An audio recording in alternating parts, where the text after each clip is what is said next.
I'm Kliph Nesteroff on Don't Be Alone with Jake Hogan, the best podcast with a view.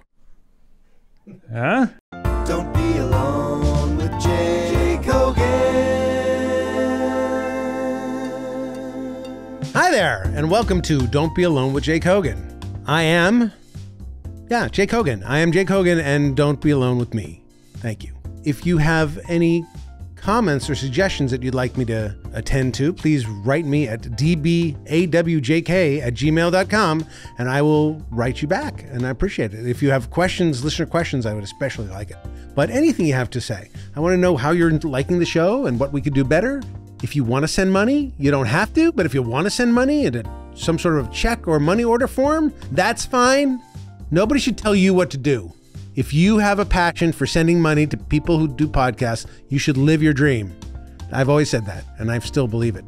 Today's episode, like all our episodes, features a cultural historian. Are you guys sick of all the cultural historians we have on our show? I know I am.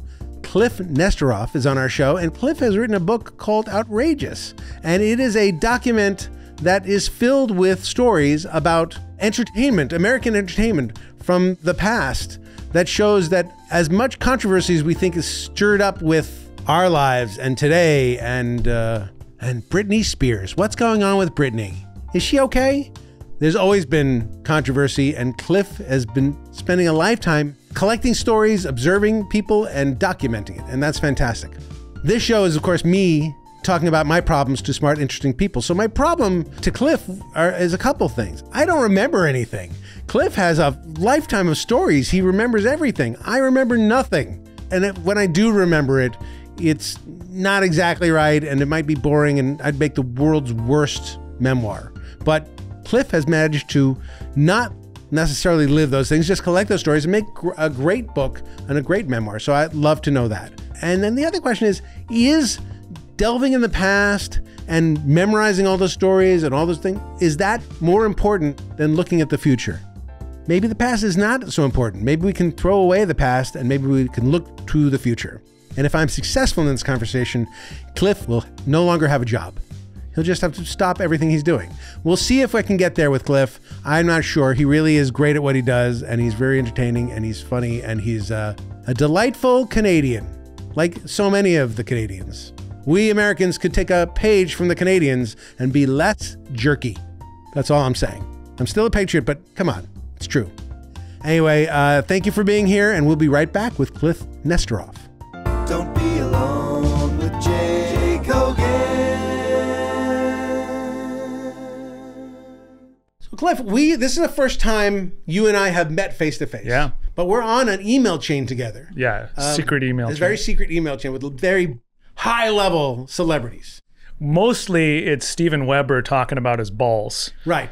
But there's some high-level celebrities. I mean, it's like, I would say it's a C+, B- list of... How would you define high level? Because I imagine some of those high level celebrities you've known probably before they were high level at all. If somebody can recognize their name, a stranger can recognize their name, then they're high level. When somebody you know becomes famous, do you think of them as high level once they become famous, or you still think of them as that bum that you knew before they Always were think famous? of them as the bum. Yeah, me too. Always. Yeah. And it's never more true than with Conan O'Brien. Yeah. Who is just a weirdo writer who became internationally known immediately. I mean, I think of our email list as nerds done good. Yeah. Against all odds, these nerds succeeded, but they're still just total nerds. I guess so. It's fascinating. But I mean, the thing that wraps us together is some sort of, it seems like some sort of appreciation for comedy and some sort of appreciation for old-timey Hollywood. Yes. The way I sort of describe it is that we all like Jerry Lewis, but we find him funnier when he's being pretentious and something's falling apart rather than his actual shtick. Right. And I'm a guy who would say to you that Jerry Lewis, in his finest form, never made me laugh all that much. Right. But when he's dressing down an interviewer and using pretentious words like moreover. His pretentious Jerry Lewis is a joy. So that's, for us on the email list, I think that's where we default. So doesn't that make us kind of an asshole? I think it just makes us perceptive. Okay, all right. Because Jerry Lewis, objectively speaking, is probably the asshole. Yes, for sure. And we are entertained by him being an asshole. Aren't assholes the people who are being entertained by assholes in some way, shape, or form? Maybe. I'd rather not think of myself in such terms, but Right. yes. So you come to us here in Hollywood by way of Canada. Yeah. All right. And you're from Toronto? I lived in Toronto for 3 years. I lived in Vancouver for 10 Where years. are you actually from? South Slocan, British Columbia. Okay. All right. It is 20 minutes from the town of Nelson, which only has one claim to fame. It's where Steve Martin made the movie Roxanne. What a great town. So when I was 5 years old, I watched Steve Martin make Roxanne. We went into town several times a week, which we rarely did. We lived out in the woods in the rural area, and he had that prosthetic nose on. We watched him rehearsing, going up and down the house. We watched him chase after a fire engine that left without him. I watched Michael J. Pollard rescue a cat from a tree. I was 5. I didn't know who Michael J. Pollard was. Right. But I knew who Steve Martin was because he had hosted The Muppet Show. So Yes. I was like, oh, it's the guy who hosted The Muppet Show. And so I was very excited as a 5-year-old. And if you flip that book over that's in front of you, Yes. and you look at the very first blurb, who it's from, it's like my life has gone full circle. So this is the book you wrote. It's called Outrageous. Yes. Okay. And in the very back here, there is Steve Martin saying Outrageous is required reading, an essential book of the social history of the United States with laughs. Yes. So my first encounter with show business was when I was 5 years old. Steve Martin came to town and made Roxanne, and now he's blurbed my book. So how'd you get to Steve Martin?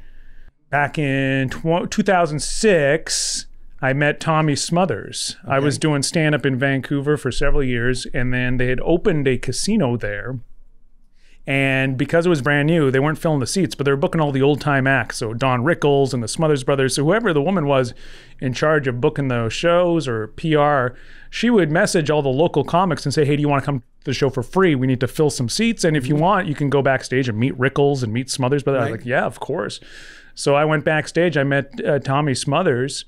And I had been collecting comedy records, and I have this comedy record by a guy named Murray Roman. You ever heard of him? Not to be confused with Freddie Roman. No, I don't know Murray Roman. Murray Roman, he put out this... My dad wrote for Freddie Roman, so I know that. Yeah. Well, Murray Roman, I didn't know who he was, but I had this comedy record, and it was a weird comedy record. It had a kaleidoscopic cover of this guy, same picture, 5 of his face, wearing tinted sunglasses. Yeah. And it was from the late 60s, and I put it on, and it sounded like a guy trying to be Lenny Bruce, but you knew the dude was like too old to be cool. Okay. But it starts off with him going... What's that like, to be too old to be cool? That's crazy. So sad. So Murray Roman on the record, he goes, hey man, you know what's groovy when you're smoking banana peels? And he does this routine about smoking banana peels. And then he hits the punchline, and this psychedelic echo comes in, whatever the punchline was, banana peels. You're, banana peels, banana peels, banana peels. And this music fades in, and then this music fades out, and then he goes on to his next joke.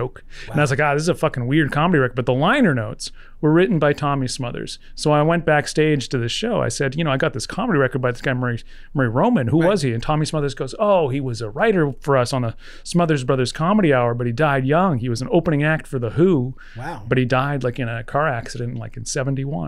And so a few weeks after that, I was thinking about it. I was like, maybe I should research the life of Murray Roman. Sounds so interesting. So I reached out to Tommy Smothers again, reminded him that we had met backstage at this show in Vancouver. And so I interviewed Tommy Smothers for an hour.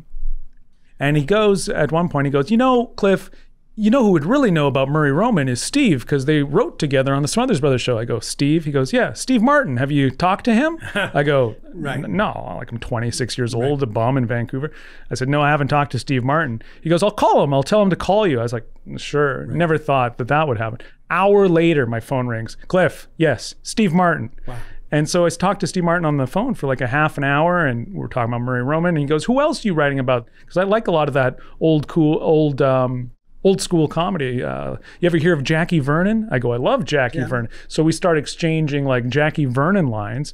We stayed in touch, and we became like pen pals, basically. For years afterwards, Steve Martin would message me. I bumped into Jimmy J.J. Walker at an event. Maybe you should interview him. Or, I was interviewing old comedians for the internet. And Steve Martin was tracking that and watching that. And so when my first book came out, he messaged me, said, I just got a couple copies of your book. It's wonderful. Good luck with it. And then I would bump into people.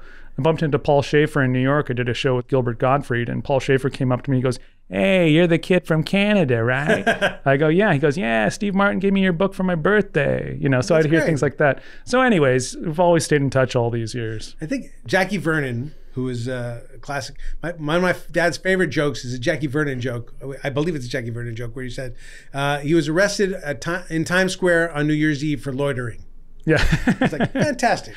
That's apparently, his opening joke, which he frequently did, is what made him famous, because Steve Allen saw Jackie Vernon perform in Vancouver at the Cave nightclub.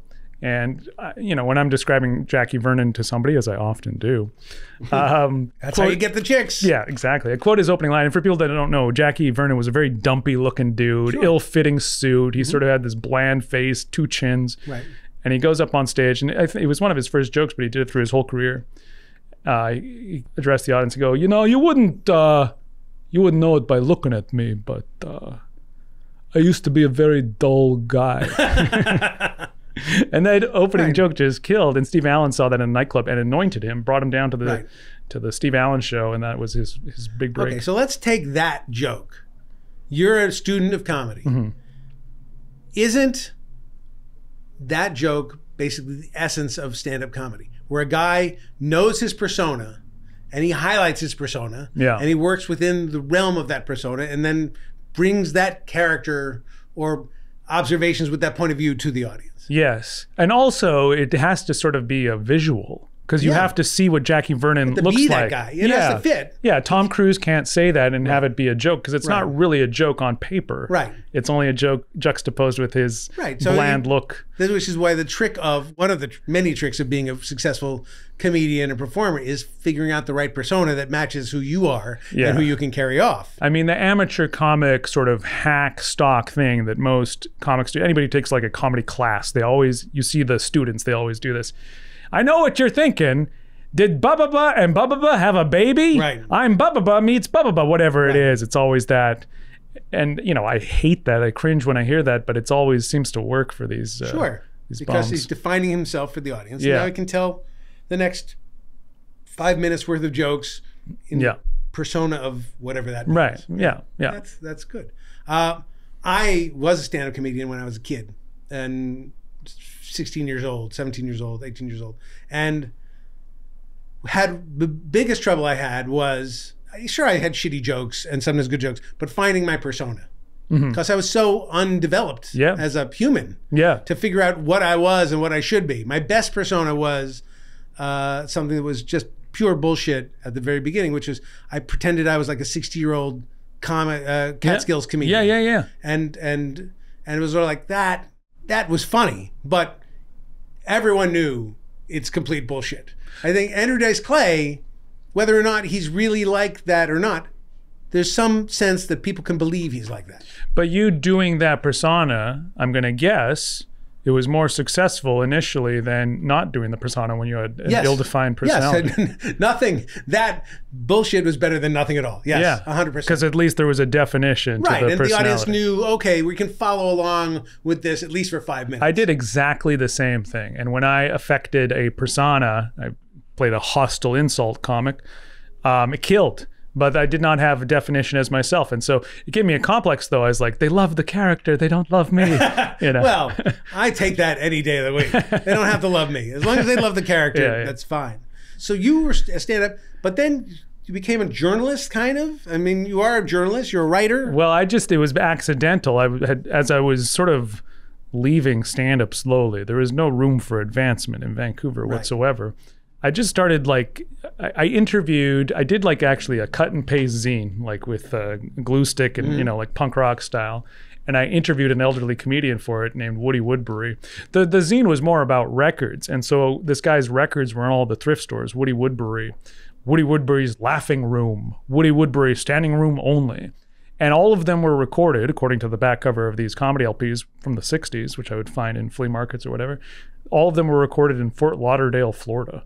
And I was like, that's weird. Right. Why would they all be recorded in It'd be live from the Orbit Room. The Orbit Room sounds cool. Anyways, it was the early days of the internet. This guy had an Angel Fire website, Woody Woodbury, with a little email address. And I emailed him and I said, I want to interview you. I don't know why. I just said I want to interview him. He said, sure.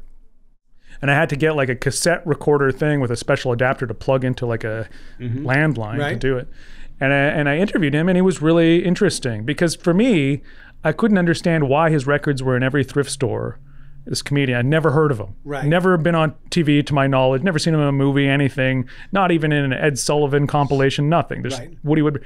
And so I found out that his records were what they called adults only, not for radio play, because he used salacious language. Dirty words, yes. Yeah, knockers. Okay. She had big knockers, you know, banned. Do not play That's the kind them. of stuff they learn in Fort Lauderdale. Yeah, it was so that explains the other part. I was disgusted, frankly. I was appalled. Anyway, so I interviewed him, and while I was interviewing him, I was going through my record collection of comedy records. I started to ask him about other obscure people. I go, who's this guy, Harvey Stone? He goes, oh yeah, his nose job killed his career. I go, who's this guy? You know, and he would have all like a little anecdote for every person. So I interviewed him, I transcribed it, I photocopied images of the records, and I put them together in this cut and paste zine, and I handed them out at the stand-up shows where I was still doing stand-up. Right. So that was the first thing. And then I just started putting stuff like that up on the internet, what young people call old internet. Okay. If you were to look at it today, it's still out there. You'll be like, oh, this looks old. It does. It looks like what the internet looked like in 2006. Okay. You know, Blogspot, a lot of websites that just don't exist, you know, MySpace era type stuff. And for whatever reason, I think like a lot of people who are into comedy, you're a fan first, then you get into it. So all of us have like a mild context for comedy history, you know, whether it's Ed Sullivan comics or sitcoms or whatever. And so I just started interviewing more and more people. When Ed Sullivan was on? No, I was born in... You brought up Ed Sullivan several times. I'm just wondering what it means to you. Well, they used to show during Sweeps Week, like the best of the Ed Sullivan show. Ed Sullivan show comedians, 100 greatest comedians. So I remember seeing Mom's Mabley when I was like 7 on a Sweeps Week special, and to a 6 or 7-year-old, certain jokes are just funny. Right. You know, the surrealism, like an Emo Phillips is funny to a kid. So Mom's Mabley had this line. She goes, I knew a man so old, he was older than his birthday. He's so old. And to a 7-year-old, that idea, older than your birthday, is so funny. Yes. So I just, that shit appealed to me. Also, in that era, the 1980s, media consolidation wasn't to the degree that it is now. So you could still turn on TV. There'd be a black and white rerun of The Munsters. There'd be a rerun of Bewitched. So all of those shows that are not of my era were still heavily syndicated. Gilligan's Island was still on every day at 3 o'clock. So even though it's not my era, growing up in the 80s, I was still conditioned to see all these reruns. Whereas today, it's like reruns of Everybody Loves Raymond on every channel. But back then, it was still that old-timey shit. It's true. Before I forget, yeah. And this will lead me into the major topic. You're here because you've written several books about ideas and facts and things about this comedy that you seem to love. Yes. Steve Martin is a perfect example. I met Steve Martin when I was 10. He was doing a comedy special. Then later on, I met him again when he was performing somewhere, and I got to meet him again. And I met him on the Tracy Ullman show. He was a guest on the Tracy Ullman show. And at the Tracy Ullman show, I was instructed never to talk to him.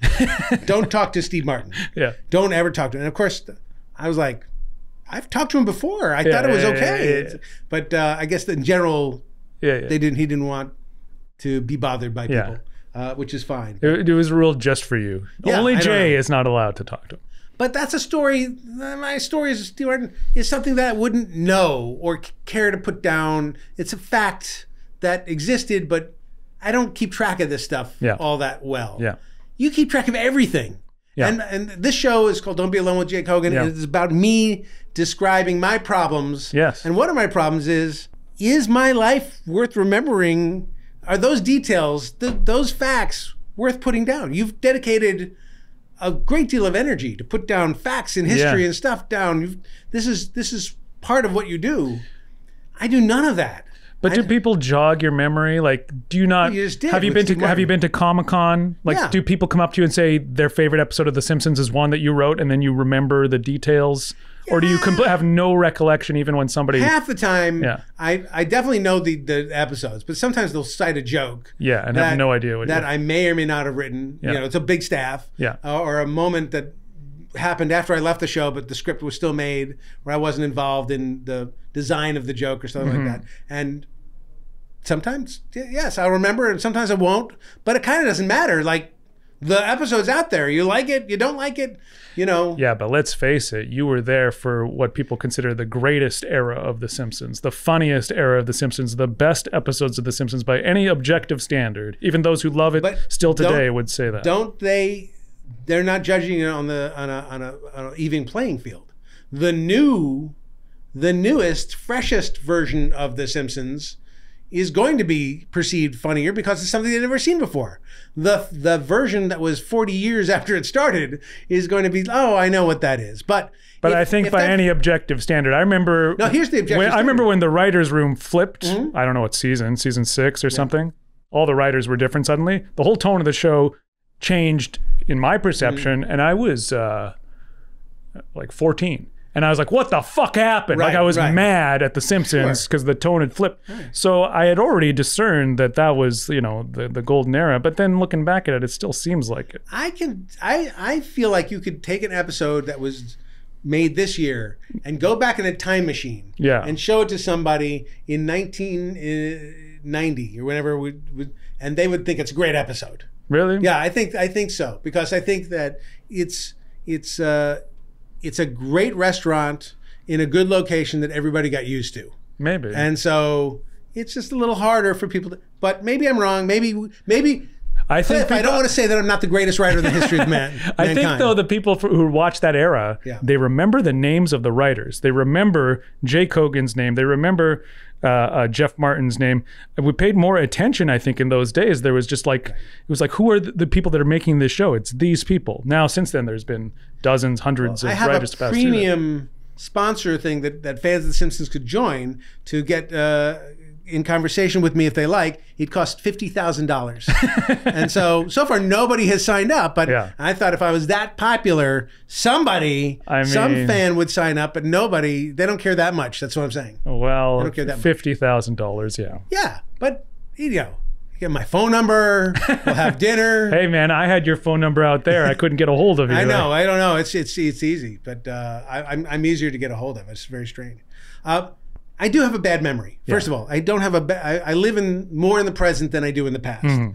But I have some memories. But is it worthwhile to dig in the past? Like, what's the advantage of going backwards and looking at this stuff? I know the advantage here is to expose people to great ideas and comedians that they might not otherwise know. Not really. What's your idea? In my books, I don't necessarily write exclusively about comedians I love or like. I just write about comedians in general. So even if I hate them, if they have an interesting life or there's crazy stories involved, then I want to chronicle them. So sometimes people misinterpret. They think if somebody's not in one of my books, that means I don't like that comic, or that if they are, I love them. And it's not true. It's just if they have a good story. And I really don't write about Milton Berle's comedy as much as I do about his big dick. You know, like that's a more interesting story. Milton Berle, I have a Milton Berle story. Milton Berle was mean to my sister at a funeral. No. Yes, mean to my sister at a funeral. Milton Berle. Tell me more. We were at a funeral. I'm trying to remember whose funeral it was. It was, it may have been Jan Murray's funeral. I'm trying to remember whose. My parents' friend. It wasn't kind of a friend of the family. And Milton Berle was there, and he pushed my sister out of the way. Oh my God. My sister, who is 12 or something, like young, not 12, maybe in her teens. And it was like, who the fuck?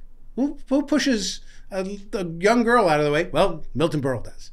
And people went, hey, and he went, fuck you. Like he knew what he was doing. He didn't care. So that's my Uncle Milty story. Unpleasant from beginning to end. As we mentioned about the email list, like this is the type of story about Milton Berle which I enjoy and love more than watching an episode of Texaco Star Theater. You know, I want to hear him. But why? Why is that? Why is that knowledge that he was an asshole? I'm sure you have many stories where he was an asshole. Yeah. But why is that better? I think because the essence of good drama is conflict. So when a story has conflict, it's just more entertaining than one that doesn't. To hear that he was a good guy and raised money for charity is not a good story. But there's a joy. A joy that you're experiencing, a visceral joy. Sure is. When it comes out, it's like, oh yeah. I like comedians that I don't like if it's in real life in the present tense, I don't like dealing with comedians that are bastards. Right.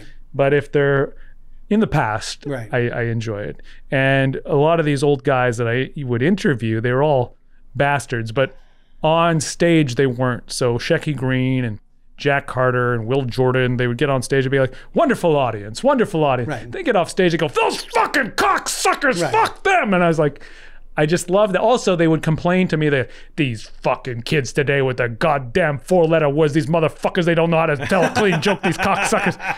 Right. I just thought but they were restricted. They had their own rules. So but I just love the fact that, their on-stage persona, their off-stage persona was completely different. And a lot of these guys, I'd see them on TV or reruns, I never found them funny.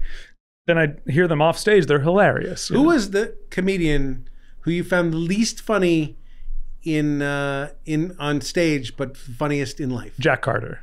Oh, interesting. Jack Carter, without question, because he was so angry. He was angry at everybody. Yeah. He hated everybody. You couldn't do anything right, no matter what. And I told this story recently, but first time I went to his house, he lived on Chevy Chase Drive in Beverly Hills, near the Beverly Hills Hotel. He hated the fact that his street had the name Chevy Chase. And Right. That fucking unfunny asshole. It wasn't named after Chevy Chase, but... There's a place in Maryland. Is he aware there was a place in Maryland called Chevy Chase? Yeah. Jack Carter had like the ultimate comedian's id, like the ego, the insecurity, the wall behind. I ring his doorbell. First time I ever went to his house, I think 2010. Maid answers the door. I look down at the ground where I'm ringing the doorbell. He's got a black-faced lawn jockey on his lawn in Beverly Hills. Yeah. They let me in. There's an atrium of, I don't know if that's the right word, of plants, it's like a sunroof, and all these flowers and stuff, and in the middle of it, there's a sculptor's bust of Jack Carter. Right. Jack Carter shows up, he's got a walker, he comes down this corridor. You Kliph? I go, yeah. He goes, come on, the den. He's growling at me. Walk through the den. There's a picture of him and Norm Crosby on horseback. Right. There's a picture of him and Norm Crosby water skiing. There's a picture of him and Norm Crosby at a bat mitzvah. Right. I go, wow, Jack, you're really close with Norm Crosby, huh? He goes, fuck Norm Crosby. Right. Fuck him. I go, what? Fuck him. He got all these photos. He goes, he got up at Bob Hope's funeral. He did my whole act. He was just like viciously angry. Right. We get into the den. This dark den. On one wall, there's an oil painting of Jack Carter. Butterfly collar. Sure. Other wall, there's a fireplace above it. Another oil painting of Jack Carter, cape over his shoulder, And then I just start to interview him, ask him questions. And you asking questions about Jack Carter? Yeah, well, it seemed like he'd be like to answer those questions. Yeah, well, it wasn't even really questions. This my interview tactic, which I think is why my first book. I think it's what gave me good material. Is I never really asked anybody a question. I would make a statement of fact. I would say, Jack, in 1948, you performed at Bill Miller's Riviera in Fort Lee, New Jersey, with the DeMarco sisters and Bob Fosse. Right, he goes, oh yes, I remember. Yeah, there's one of the dancers. The cane came up and it hit somebody in the eye and it blew up, and then they had to cancel the show and there was pus everywhere. You tell me this crazy story. But if you were to Google it, that story would not exist. Sure. It was strictly because I triggered the memory. Right. So I did that with everybody. I would read the date. I would do the research first, read the date, the venue, the show. And that's how I got the stories, especially mafia stories, because so many of these clubs were run by the mob. Right. And they liked those guys. Yeah. Didn't they? They really like that. That was when show business ran well. There was a couple dudes who were in their 90s who got nervous at the I didn't even mention the word mob. I would say, you were performing with a comedian named Alan Drake. Yeah? What about him? I go, well, isn't there a story about Alan Drake? He goes, maybe. What are you talking about? I go, well, wasn't his wife murdered by the mob? He goes, I don't know anything about that. Yeah. They're like, well, what do you mean? What don't use that word. That's not a nice word. I go, well, I mean, it's like 2011. Right. I think everything's safe. He goes, yeah, I'd rather not get into it. Like they really got apprehensive about it. But that was sort of my method. And so with Jack Carter, I had all these details about his life. And then he did come to love me because I was like the only person who gave a shit. You know, I knew his history. I knew his legacy. Everybody else who still knew who he was either was avoiding him or he was getting fired from gigs. He was supposed to have the Jerry Stiller gig on King of Queens. Right. And he got fired after the pilot because he made the makeup lady cry. Right. And it was also unpleasant. And not, there's an anger within him that comes off in his performance. Yeah. So you either have to like that anger or not. Jerry Stiller didn't have that same kind of anger inside of him, and it was much more pleasant to watch. Yeah. So I was never a Jack Carter fan per se, although before I interviewed him, I was fascinated by the fact that every time I turned on TV and there was some cheesy Quinn Martin show or some game show, I would like joke to myself, well, I wonder if Jack Carter will be on. And then he was. Right. He was on every goddamn show. And I never found him funny. I never understood. He always seemed desperate to me. Yeah. Like he needed to get a laugh. He needed to do a pratfall.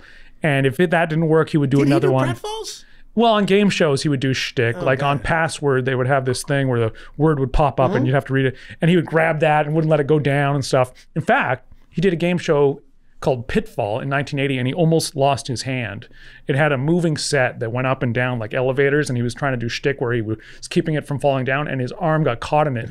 And it almost cut off his hand, and they had to stop the shoot, send him to the hospital. Right. Yeah. It was that's like the it's like in some other strange Buster Keaton multiverse where Jack Carter loses his hand and no one cares. Like, oh my God, Jack Carter lost his hand. Yeah, all right. Yeah, the house falls on him and they're happy about it. He was one of those comedians who, again, was so mean as a person that as a young I was peripherally involved with these people. My father wrote for stand-up comedians and we hung out with Stephen Eady and Jan Murray and Tony Fields and all these kind of things.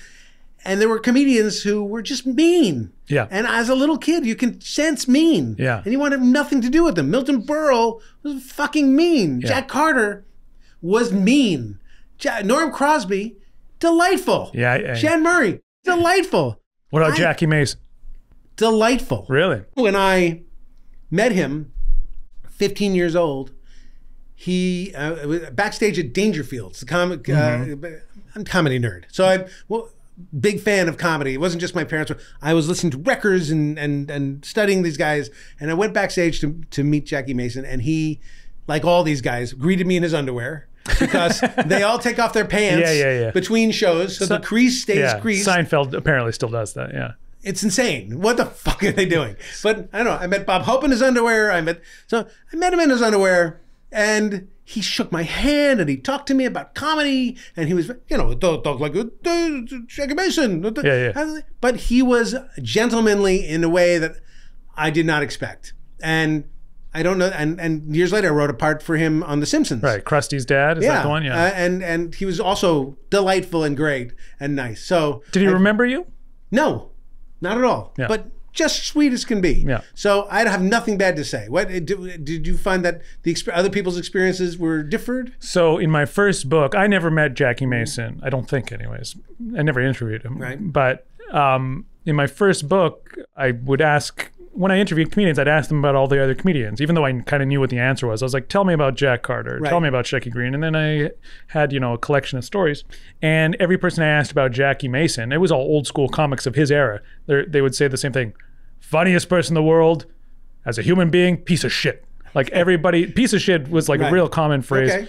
And so I put that in my first draft of my book and my editor looked at it and he said, we don't need 80 people saying he's a piece of shit. Just one or two at the most is good. Right. So I had to whittle it way down. But nobody... it's pretty funny, though, to have a list of 80 people saying piece of shit. Yeah, I wanted to just do an oral history. Fuck him! Fuck him! If you found out that 80 people thought you were a piece of shit, you'd start to question your life a little bit, right? Yeah, probably. Yeah, I think I would, for sure. Wow. All right, well, see, Jackie Mason, a delightful guy. A little bit worried about the part when the Krusty thing.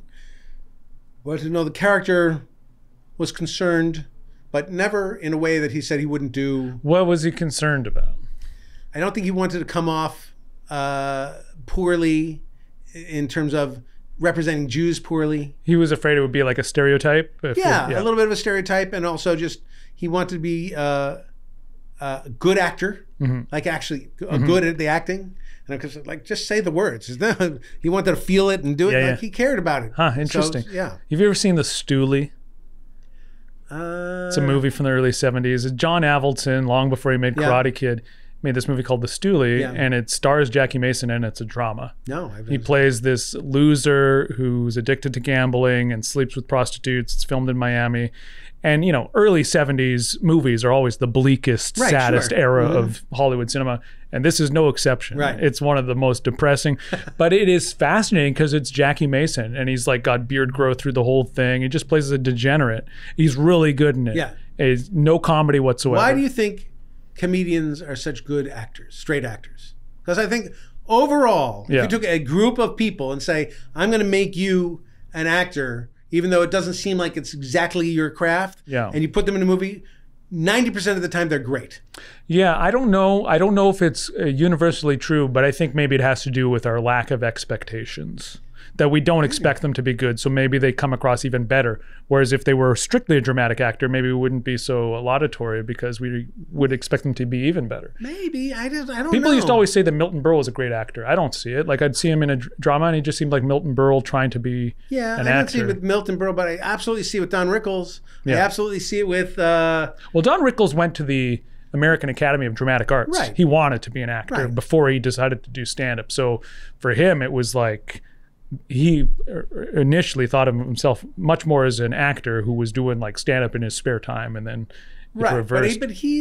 but you can take comedians, and I think partially it's because they're more familiar with taking risks. They're usually pretty smart people in general, Yeah. and they bring a level of humanity to whatever Yeah. they're doing. For the most part, I think working with comedy actors, and comedy's timing, it's harder Yeah. than regular timing. I think they're just more expert at being something. Yeah. And when you bring them to a dramatic part, they're good. Yeah, well, I I don't discount it. I mean, Jamie Foxx from In Living Color to winning an Academy Award Right. for Ray Charles. Jim Carrey, when he does a dramatic role, it's like full of emotion. Yeah, I mean, I don't know what the reason would be though. Like, I'd never thought Jack Carter was a great actor. No, Jack Carter's terrible. But you know, I was surprised. Like Steve Lawrence, the guy I grew up with, he was a good actor. Right. He was funny, good actor. You know, interesting guy. Jan Murray, funny, decent What actor. did Steve Lawrence act in? Like an episode of Vegas? Yeah, stuff like that. Yeah. He was also in the Blues Brothers movie Oh, and yeah, some yeah, other yeah. things. Like Yeah, yeah. he did stuff. But he was good, and he loved it. Yeah. He loved it. Oh, you know, they all those guys loved it, doing it. All the comics told me that Steve Lawrence, I never met him or talked to him, but they always said that he was the funniest guy, that he was funnier than the comedians, and that he was like a comedian pretending to be a singer. He is. It was. Well, still is. Yeah. A very funny guy. He is suffering some ill right now. Yeah. But full of jokes. Always had many jokes, and was delightful and really like a tumbler. You know, he used to lead a party with good jokes and good conversation. Let's get back to you for a second. Do you think that the reason you don't remember things, do you feel like you were ever in the shadow of your father? You're both in the same business. Did you like feel like his career was like the important one and yours was in the shadow? Or Well, I had no career. I was a kid. Yeah. Like I wasn't in the shadow of my dad, who was a professional comedy guy. I was just tagging along. It didn't feel like the same thing. And by the time I started working in doing stand-up and doing the Groundlings and doing other things, it was a different kind of thing than my dad was doing entirely. So Yeah. I didn't feel like I was in competition with him at that moment. And when I started breaking out as a writer, it was also The Simpsons. He told me not to do The Simpsons. There was lots of Really? things I was on my own anyway, and I felt very good about my choices. And so, Yeah. yeah. And my dad has always been a compatriot and a great mentor and advisor. He's Yeah. never been somebody who sort of was competitive with me. Right. So I never felt competitive. No. Well, you guys are both funny. This doesn't often happen, you know. There's a lot of like children of the funny person and they try and do it and it doesn't. Well, in certain houses, there's no room for the funny person. I would think Jack Carter would be one of the funny person takes up all the oxygen. Right. And my dad was never that kind of guy, taking Right. up all the oxygen. He wanted you to be funny, and he would have moments for you to be. He criticized if you made a joke that wasn't great. He would criticize the joke and try to help you rewrite it Right. to make it better, which was never popular. No one wants to be in conversation, criticized and be rewritten in conversation. Right. And it's not a job, Dad. But that's one of the things he used to do. But no, I don't think that's it. The memories. I guess memories when I was a kid were fast and furious, and there was lots to happen, and they've continued to happen in my life to such an extent where I don't, like the memoir, the Jake Hogan's memoir wouldn't be great because they'd be like the Steve Martin thing where just like, I met him, I said, you're great. And then people do write books like that. Probably the worst autobiography I've ever read, and by worst I mean best.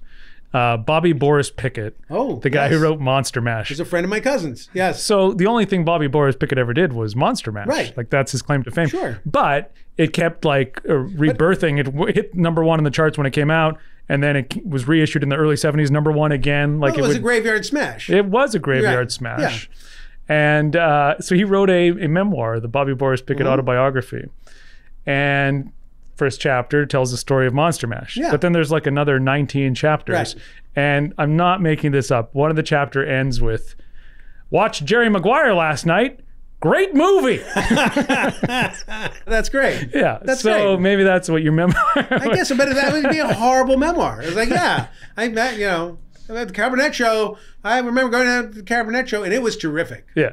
Oh, and by the way, Dean Martin was a very lovely man. Yeah. And by the way, there are memoirs like that. But Harold, there's nothing good to say about it. Exactly. You want salacious stories. Elvis Costello, my hero. I've met him 7 times, and each time I've had nothing to say to him. Because there's no interaction I can have with him that he's touched me in a million ways. Yeah. And I can only say, you're really good.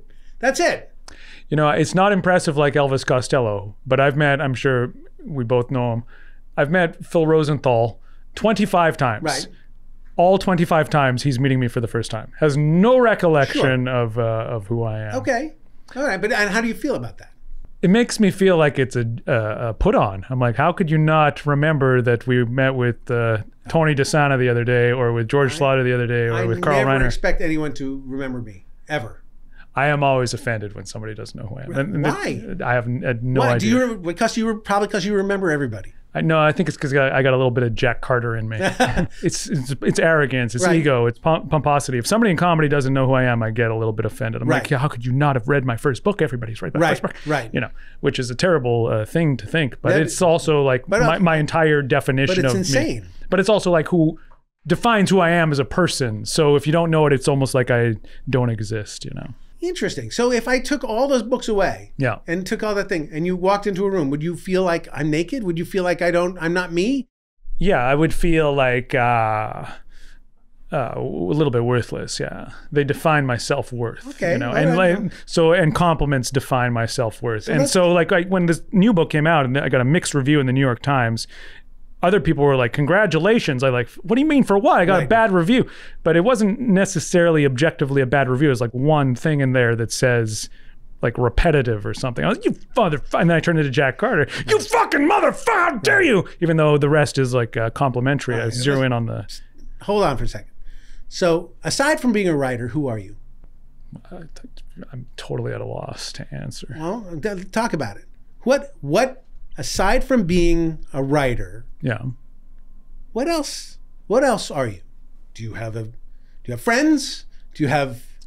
Yeah, but I don't define myself in any other way. Well, why not? What's your humanity? What are you... How are you connecting to people aside from your writing? Well, I can make people laugh, but I don't really know how to answer the question. Like I like dogs and I like that kind of thing, but I don't define myself that way. Someday you'll stop writing books. I don't know when that will be. Yeah. But someday you will stop writing these books. And then you will just be Kliph. No. Once you've written books, you're always an author. Nah. They're on the shelf. Even people who are dead who have written books are still authors. You have spent a lifetime looking at people whose careers have ebbed and flowed. Have been famous and then been nothing. Oh, I could be nothing, but I would still have been an author. But you'll meet new people in this new stage where you're not doing it anymore, and then who are you?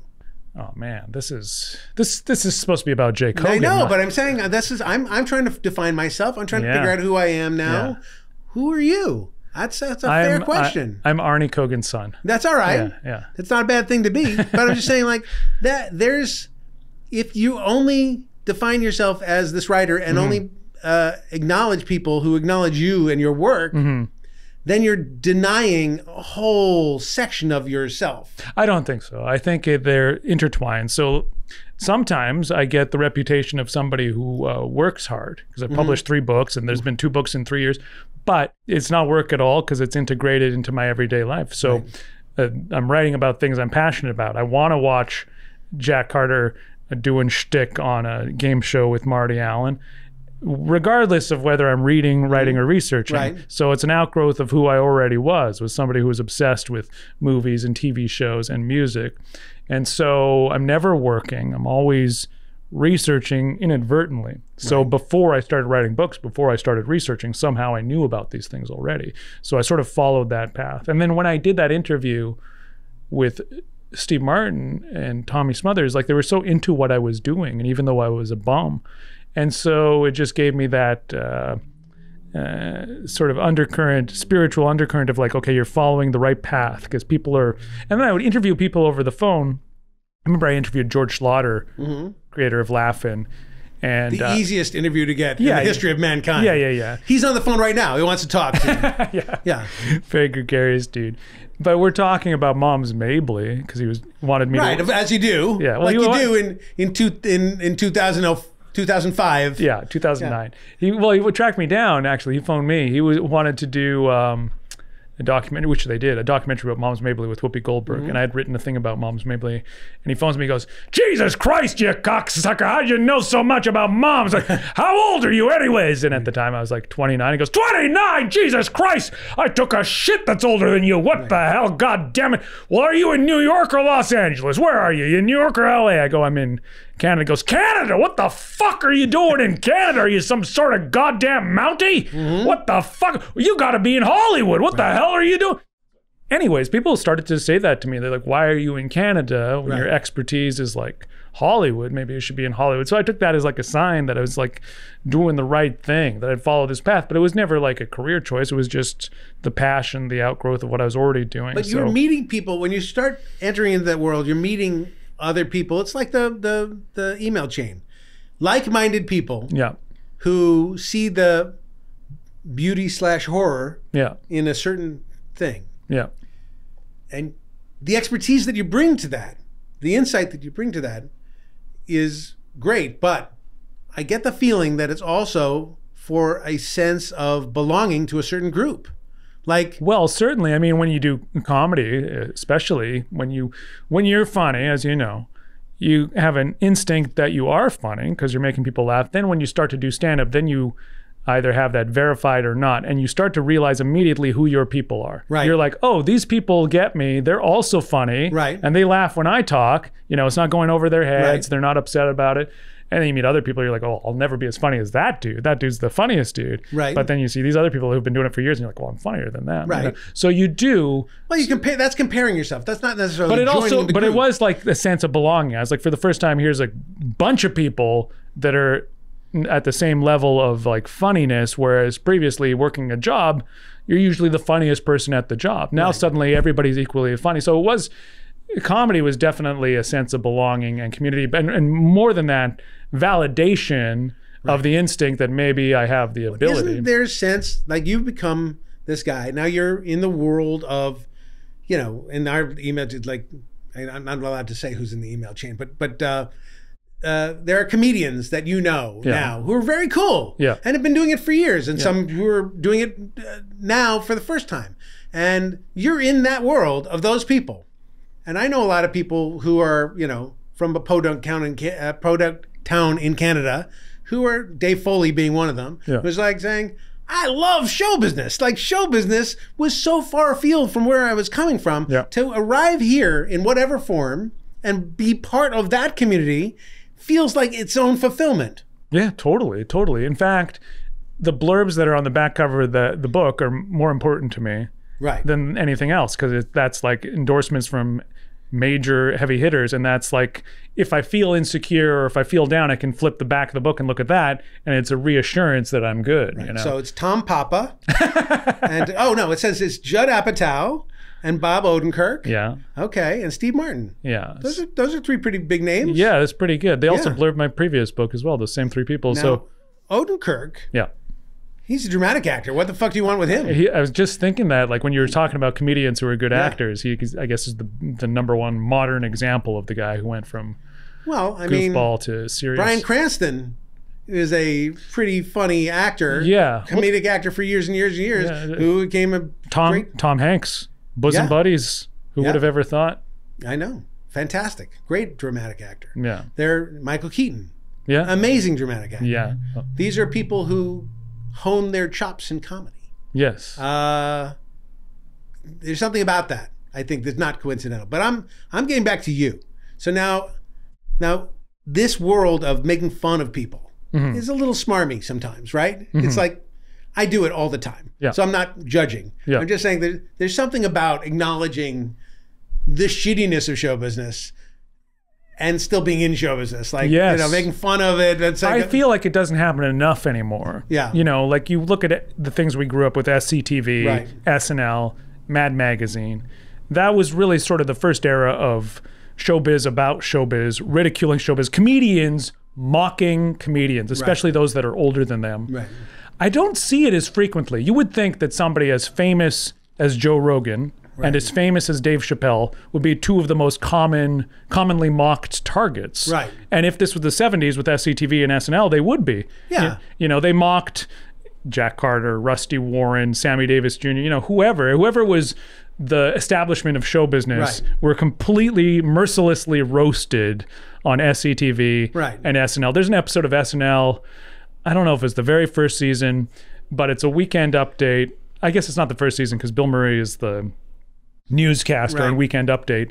And he goes, we're now going to speak with Lucille Ball and her husband, Gary Morton. And there's this screen and they're interviewing Lucille Ball and it's Gilda Radner and it's Alan Zweibel. And Alan Zweibel is Gary Morton and he doesn't say a word. He just nods the whole time because Gary Morton was Mr. Lucille Ball, dead weight, basically. Right. And Lucille Ball is Gilda Radner and she goes, hello there, Billy. Great to see you. Yes, we're having a great... Got that gravelly voice. And we're having a great time here with Gary and my two talentless children. You know, and it's just this incredibly vicious impression. And I'm sure they grew up and loved I Love Lucy, but, you know, they just... they're not gentle at all. Lucille Ball was still alive. I don't see that same level of brutality of satirizing fellow comedians today. It almost maybe, I could be wrong, but I feel like it's almost such an industry now that maybe the ambition of comedians gets in the way of their impulse to ridicule comedians. People want to do Joe Rogan's show, so they're maybe less likely to do a vicious satire of him. Maybe. I mean, definitely I forget who said it. It may have been Lorne Michaels himself saying that over time, these people become your friends. So they start making fun of them and you make fun of Eddie Murphy, and then Eddie Murphy shows up and you have to look him in the eye and say, I'm sorry I said that thing. So I can definitely see that. Also, we're in a world now, unlike the world that you seem to, you know, dig into, where there are less stars. Like the stars, the people who are filling stadiums are fewer and farther between. And maybe less definable even. Yeah, or they're filling stadiums for their niche audience and we don't even have them on our radar. I mean, I wanted to make fun of Fluffy. What would I do? How would I make fun of him? I think that somebody, though, like Joe Rogan and Dave Chappelle were probably the two biggest or most successful today. They have pretensions about them. And that's when it becomes easy to ridicule, when they take themselves very seriously, which both of those guys often do take themselves seriously. Joe Rogan, not in his stand-up act. He takes it seriously in his show. Yeah, but that's, ripe for parody. Even the look of it is ripe for parody. And Chappelle as well, when he becomes like, he's almost doing soliloquies. You know, it's so easy to mock, but I very seldom see it mocked. And I've seen people make fun of him and make fun of, I saw Gary Goldman once make fun of Dave Chappelle and like, the microphone in the groin, taking 2 steps backwards, pretending to laugh. So it happens, but you're right, it happens fewer. But SCTV, when I go back and watch it, I mean, they've got some of their parodies are vicious. And George Carlin said that when Rick Moranis parodied him on SCTV, it gave him pause because he realized he was the old guy who was out of touch in comparison to the new breed, and that's when he decided he got to sort of change his act and try and reinvent himself. It's interesting. It's interesting the cycles that we all go through, and it's interesting that what show business is and isn't anymore. And that's some of it. I talked about it with Weber. it's not the show business I thought I was signing up for, but it's still interesting. Like, it's not the tentpole things of network television and movies and movie stars don't seem to exist anymore. Right. It's superheroes and it's streaming and it's niche things and it's stuff on YouTube. Yeah, and, I still, like, when I get asked to do an interview and it's a TV thing and they want to do it over Zoom, I get very pushy in the idea of like, well, can we try and do it in a studio? Right. If it's an emergency, I'll do Zoom. But so recently I was booked to do a thing on MSNBC. They wanted to do it over Zoom. And I was like, I live 3 minutes from Universal. Right. Can we just do it in the studio? Right. And my publicist for the book was like, I don't think they'll go for it. I was like, please push them. Because I've always done that before the pandemic. I don't like this Zoom showbiz. Right. And I got it. I got the studio. And so I went to MSNBC in the middle of the evening. It was like a live broadcast, like 8:45 p.m. And it was great because it was like show business. You go into the room and there's the fake backdrop of Los Angeles. I look in the control room. There's 100 screens blinking. Right. I can see the monitors. Then there's a test pattern. Then there's a guy. And maybe you dress up a little bit. I wore a suit. There you go, see? You know, you got the earpiece. They're counting you down, you know. And it's show business. Right. Even though it's the news, it's show business. Zoom in my apartment, things are fucking blurry. You know, the light is changing. And it's junk, you know. It's not showbiz at all. There's something interesting about the stage on a show. Like, anybody in show business knows that most show business takes place in shitholes. Like theaters, aside from the where the seats are, the curtain, backstage is a shithole. It's horrible. It's ugly. It's cold. There are rats. Terrible. But the presentation of life on a show that's sort of been curated is fantastic. And the same thing with MSNBC. I'm sure, although that studio may be 360 because they have they do that with the news now, but you always used to be cameras pointed this way. Everything that way is cords and horrible stuff. This is looking cool. So show business, even when we're in show business, we know half of it or 3/4 of it is terrible. But the 1/4 of it that's magical is still there. And it's exciting. Yes. It's exciting. Like, even though I've done that type of thing 100 times, it's exciting every time. Maybe it's not as exciting earlier in the day, but in that last like 5 minutes before you go on, that adrenaline hits you. It's not nerves. It's just like excitement. I remember the first time I did Just for Laughs. The irony is that when I did stand-up, I always wanted to do Just for Laughs. And in Canada, that's your only goal. You do Just for Laughs, people see you, you come to America. I never got to do it. I showcased for it many times. I wasn't good enough. Didn't get to do Just for Laughs when I did stand-up or when I lived in Canada. I quit stand-up. I moved to America. I get booked at Just for Laughs. So as a historian, they put me on panels. But just being backstage at Just for Laughs, and before every show, they hit that theme music, that dan dan dan dan dan dan dan dan dan dan dan dan. Goosebumps. My whole body. I was like, there's that music, you know, my whole life I wanted to do it. And then they bring you up. It's just so fucking exciting, and I live for that. And I don't do it as often as I'd like to because I don't do stand-up anymore.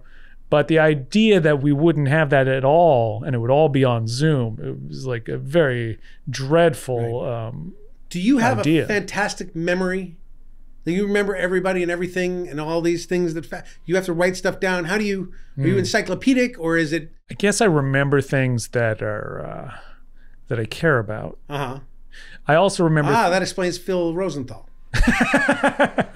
There we go. There we hit it. Well, that is how he made me feel. Oh, nice to meet you. Like, we just had lunch like 2 days ago. Yeah, that was weird. But it's not weird. Phil meets 1,000 people all the time. You are just one of a million people. And I'm a guy who doesn't remember anything. I've never seen an episode of Everybody Loves Raymond. So we will meet. It doesn't bother. We will meet again.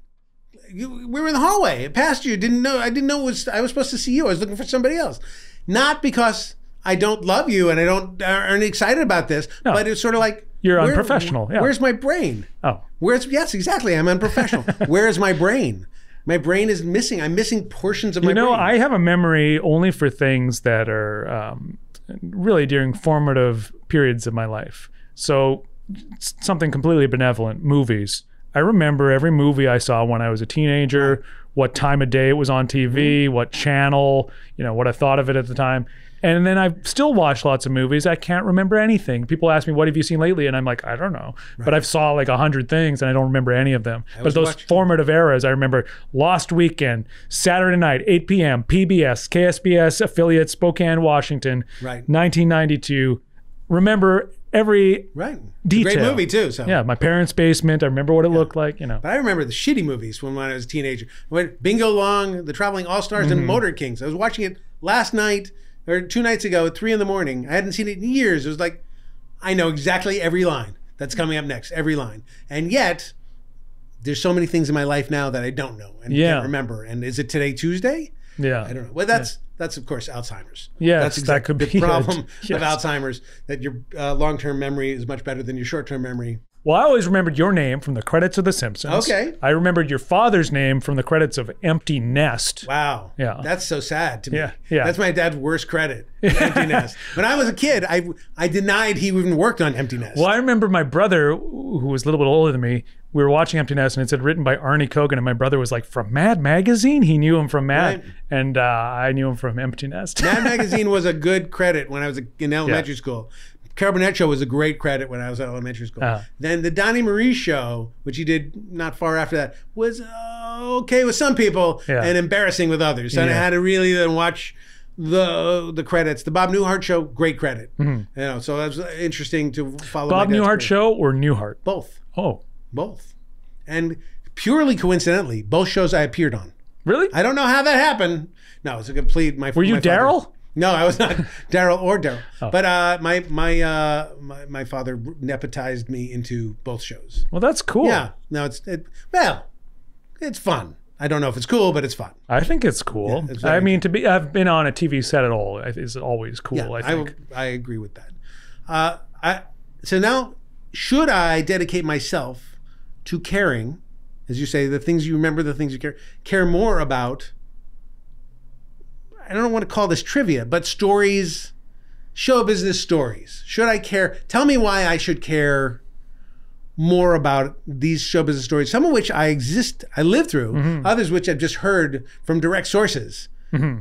Should I keep this with me and then be able to have a vault of those stories? Or should I just put it into the general knowledge bank and just walk forward knowing Jack Carter's kind of a jerk? Yeah, I don't know if care is the right reason because, not to be too bleak, but none of it matters. Right.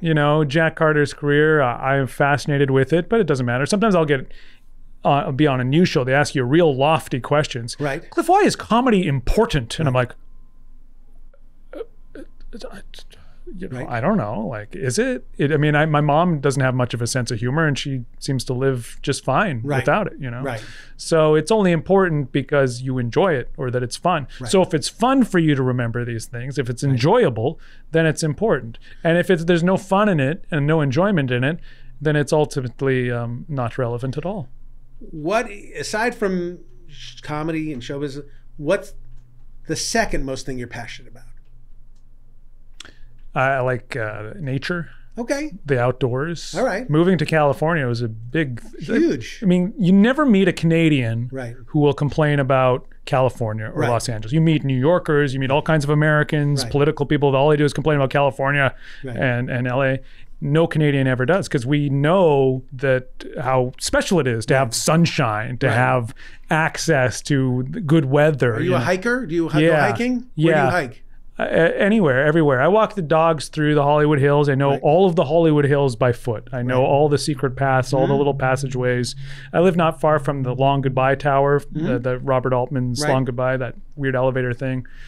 I like to do Malibu Creek State Park. One of the other things I like about living here is that when I go out into nature, 9 times out of 10, I discover that something was filmed there. Yeah. So when I went and hiked to where they film MASH, which is a hike anybody can do. You can go to where they film MASH. And it's called Malibu, In order to get there, in order to hike to MASH, where they have an old green Jeep there and stuff, you have to walk through the Planet of the Apes. Right. You cannot get to MASH without walking through Planet of the Apes. I fucking love that. And it's not like a studio tour where it's like, this is Planet of the Apes, this is MASH. It's like literally these bushes are Planet of the Apes, and then this clearing is MASH. Now that was land that was owned by 20th Century Fox and is now public park? Yeah, Century. It was the Century Ranch, and now it's Malibu Creek State Park. Right. And a lot of them, they just kind of, you can't really tell where one ends and There one was a starts. huge fire there too a while back. Paramount Ranch. Yeah, a lot of stuff was torched. Yeah.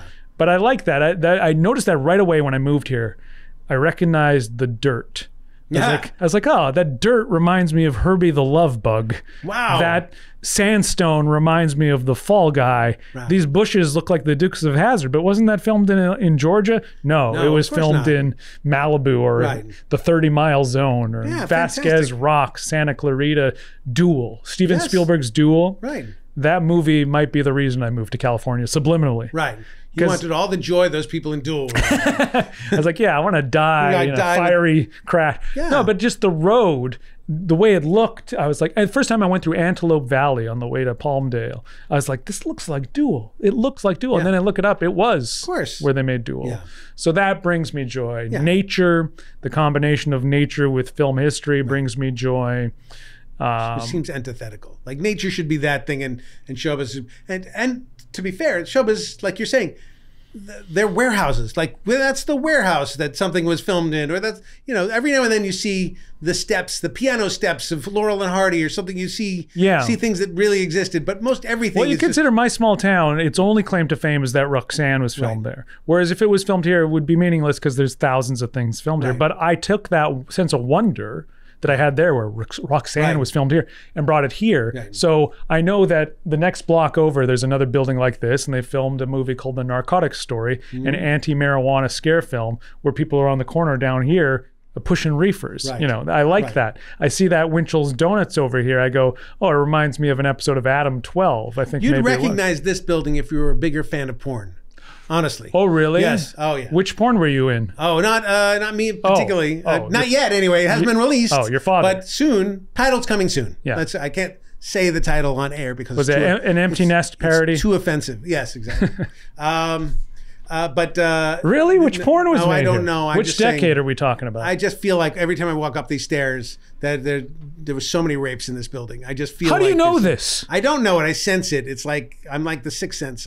Wow. I feel something horrible. Did you meet here. Bill Cosby when you were a kid? I did meet Bill Cosby. And did you have that instinct at the time? No, not at all. He seemed like a very dignified man with a lot of grace and a lot of sweaters, and I don't know.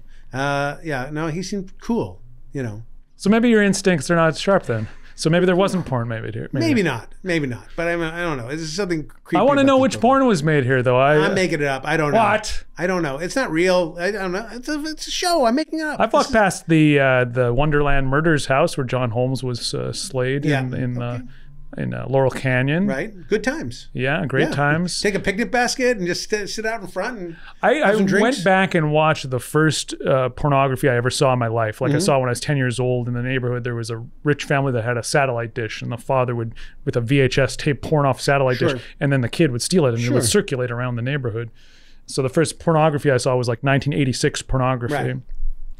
And it sprung into my mind recently. And I was like, I wonder if I could find it on the internet. And I watched it, and it had like a plot and a fucking film score. And big hair. I'm guessing big hair.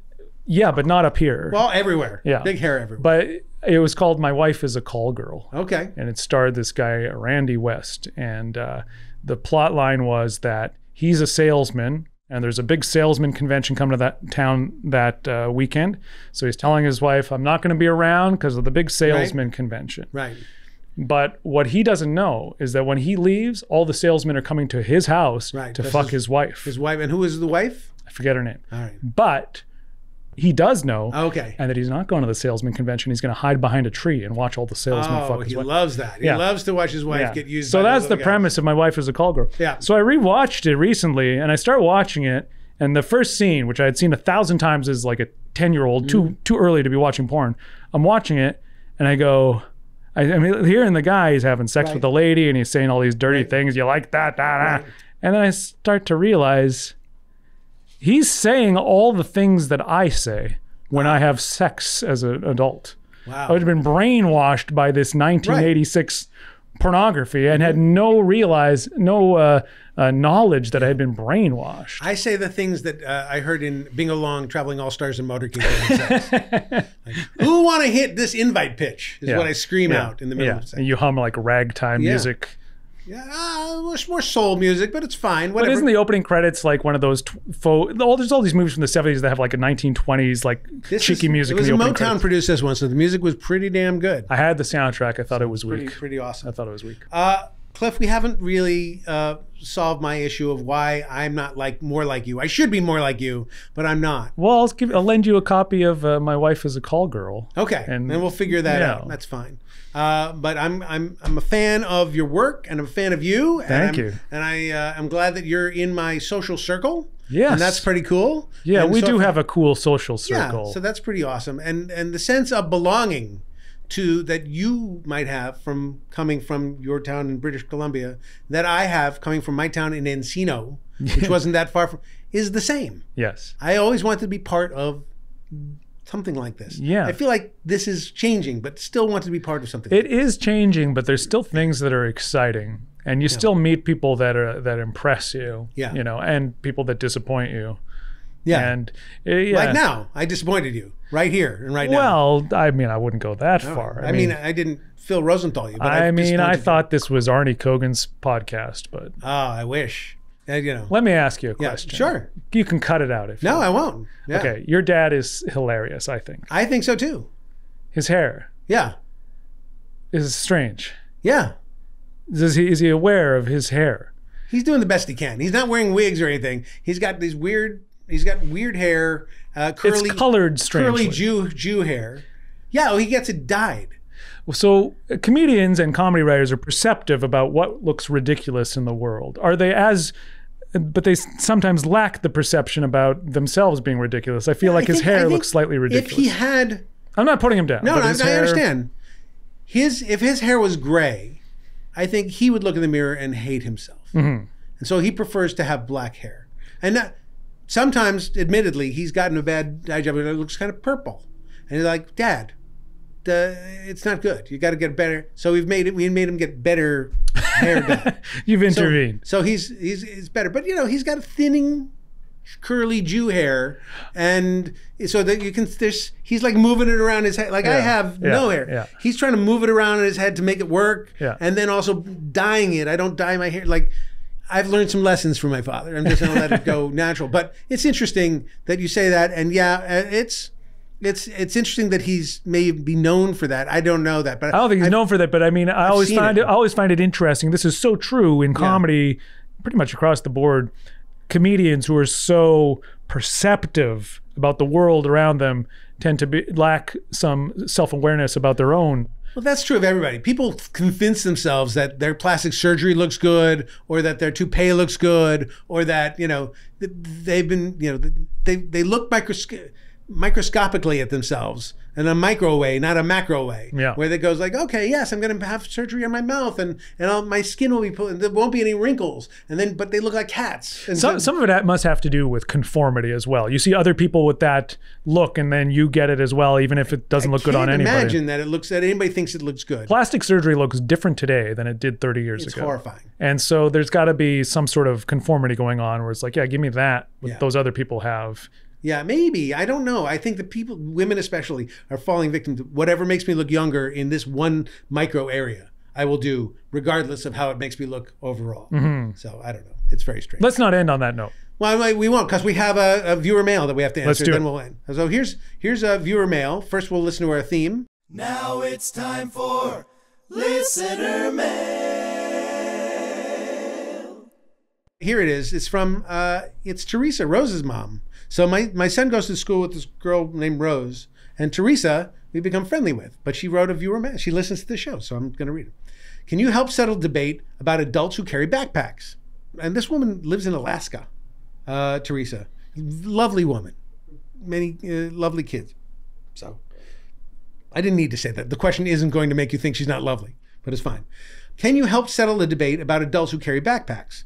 Now, I am a grown-up woman who often prefers to wear a backpack as opposed to carrying a purse. I have extra layers, snacks, water, a book in case things get boring, a first aid kit, etc.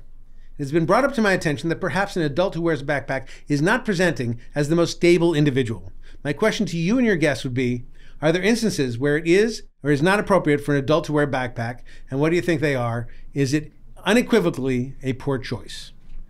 She says, keep in mind I'm from Alaska, so in my defense, not all that weird in the context of how I live. Love the pod, Teresa. So, okay. Well, obviously somebody criticized her for wearing a backpack. This question wouldn't even come up Right. without somebody else. Right. Well, settle a bet means she's still in conversation with whoever this person is. Maybe a husband? I don't know. I don't know. Sounds like an asshole, whoever they are, because Right. I see adults wearing backpacks when I go on hikes frequently. I see backpacks. I would wear a backpack, but with age, my lower back will hurt if I have too much weight on that backpack. I see people on bicycles in backpacks. If you have to go somewhere, are you a briefcase or backpack person? I am so pretentious. I will bring a handbag that matches my outfit. Okay. Yeah. So, cross chest kind of bag? No, hand, in the hand. All right. You know, like O.J. Simpson in a car rental commercial. Okay. All right. And you have how many of these? Like you have a brown one and a black one? I have a blue one and a white Oh my one. God. So I got two. Okay. A blue one and a white one. So where does the white one go with you? Well, sometimes when I travel, like on an airplane or something, I'll bring that. That doesn't get dirty? Well, I don't bring it out except for when I need to. All right. You know. All right. It would get dirty. Yeah. I take a backpack with me everywhere I go. Mm-hmm. And I have for forever. Mm-hmm. I'm an old man now who carries a backpack. Mm-hmm. I don't feel like, but I'm also an old man who wears a baseball cap. Mm-hmm. I'm an old man who dresses like a 12-year-old boy. Mm-hmm. So it fits in with my persona that I mean, there's no propeller on your hat. No, that would be a 7-year-old boy. Okay. And it would be from the 1920s. Yeah. But I'm down with the back. I think the backpack is fine. We got to bring back Jughead crowns. Oh my God. Was that ever a thing? You can draw it. I know that it's in the comic books, but I'm still waiting to see the historic photo of people wearing Jughead crowns. I bet you there's a Bowery boy who probably sported one at one point. Absolutely. But in real life, like a real Bowery boy or the movie Bowery The boy? movie, the Bowery boy. I want to see a real life person wearing a Jughead crown and go like, that's where it started. Because I don't think that ever existed. Teresa, you can wear a backpack Yeah, of wherever course. you want. Of course. It makes you look young. It makes you look fun. It makes you look fit. You can, maybe a grand ball. Makes you look fit. What? Yeah, you're going out. You're hiking. She says she's hiking.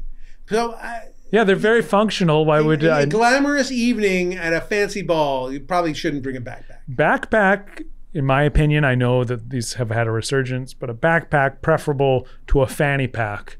I know they had like a resurgence in recent history. They don't do the same job. You can't keep everything in a backpack and a fanny pack. Fanny pack looks stupid. I don't care how many hipsters adopted it. It looks dumb. Do you think that if Brad Pitt and Charlize Theron and all these Hollywood started wearing only fanny packs, that it would look dumb, or people would think, oh, that's good?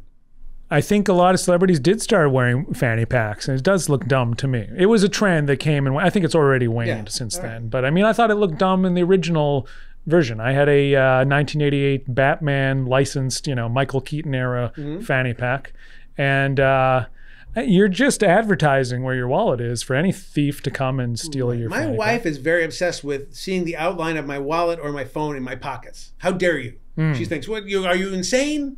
People can see the outline of your stuff in your pocket. Not for safety, just for fashion-wise. Well, that's what pockets are for. Yeah. To carry things. Yeah. And that's what backpacks are for. Yeah, backpacks are perfectly functional. I only stopped using them because it was giving me back pain because I don't know how to wear a backpack properly. You wear it on both shoulders. Well, I was putting books in them and coming back from the library on a bicycle, again, like a 12-year-old, and was in pain when I got home. I was pretty good about being able to tie the backpack to the back of the bike. Oh, yeah. The thing yeah, I'm not that smart. No, you're not. No. Because otherwise you would have stories that feature more widening breadth of things. Because I think you're going to get stuck in the world of comedy. I am very narrow casted. Although there is rock and roll in this book as well. It's not just comedy controversy. That's what should be next. Yes. Is a rock and roll book. Yes. Who's your greatest rock idol? Frank Zappa.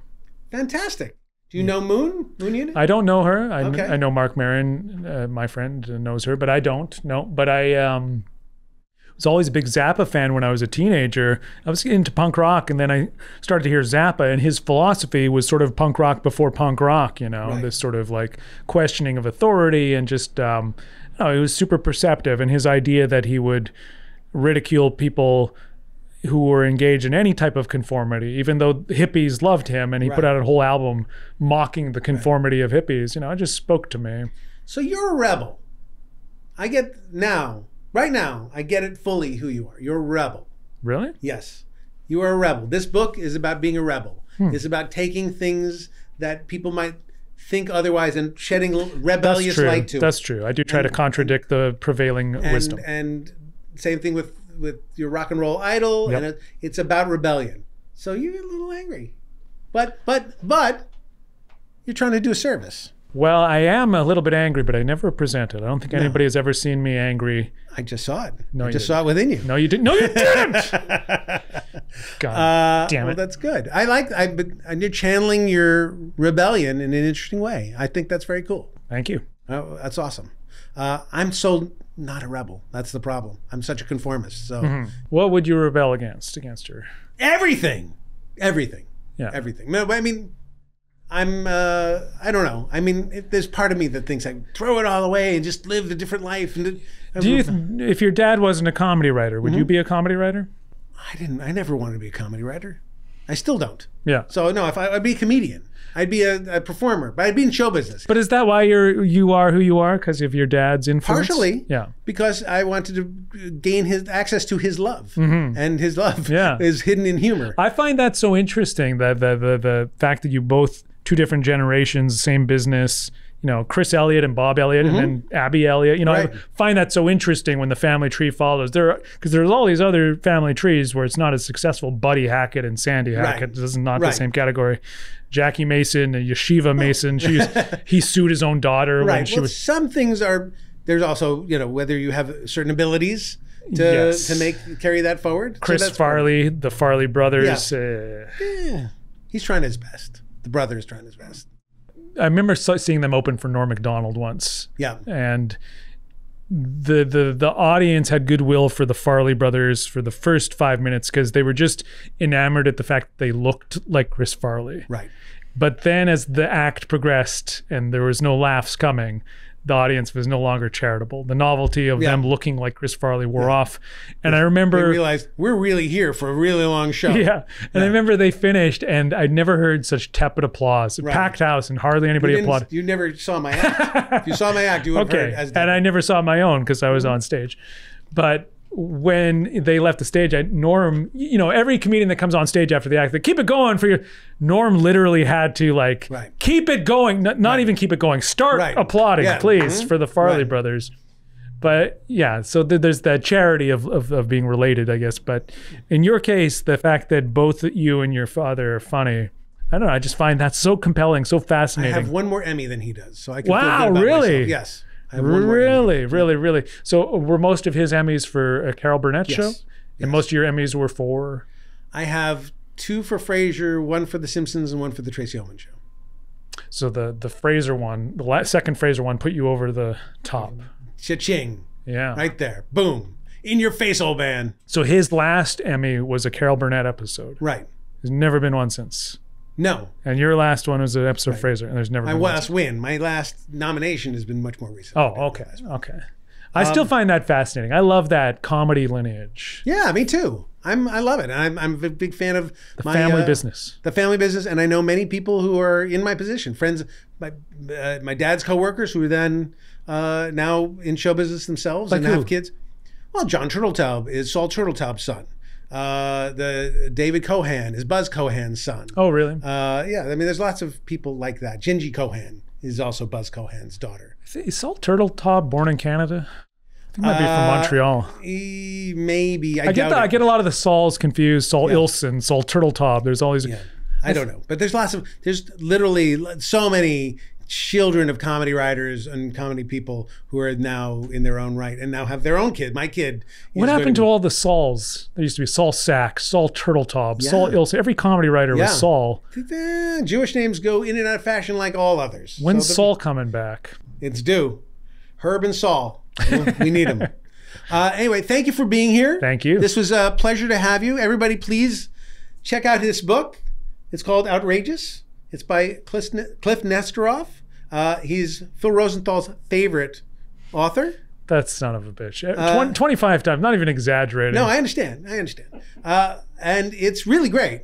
And I am excited that you're here promoting it. And I'm promoting it. You're not even promoting it. I'm promoting it. And will there be a paperback coming out at some point soon? Yes. Usually it's about 10 months after the hardcover. Okay, let's save the episode for 10 months so that we hit the... There's also an audiobook. Oh, there's an audiobook. Yes. Read by you, I assume. Read by me. Fantastic. You have a great reading voice. Thank you. The critics don't agree, but thank you. They're wrong. You have a really mellifluous, lovely voice. Thank you. It's great. And I listen to a lot of audiobooks because I'm kind of dyslexic, so that'd be great. Anyway, thank you for being here, and thank you, my audience of 4 people, for being here. Yeah, they're right there. All right. Thanks for listening, and thanks for being here. Please write to me at dbawjk@gmail.com if you have any questions or criticisms or suggestions or just want to say hi. And I'll see you next week. And until then, share something great about your life with somebody else and don't be alone.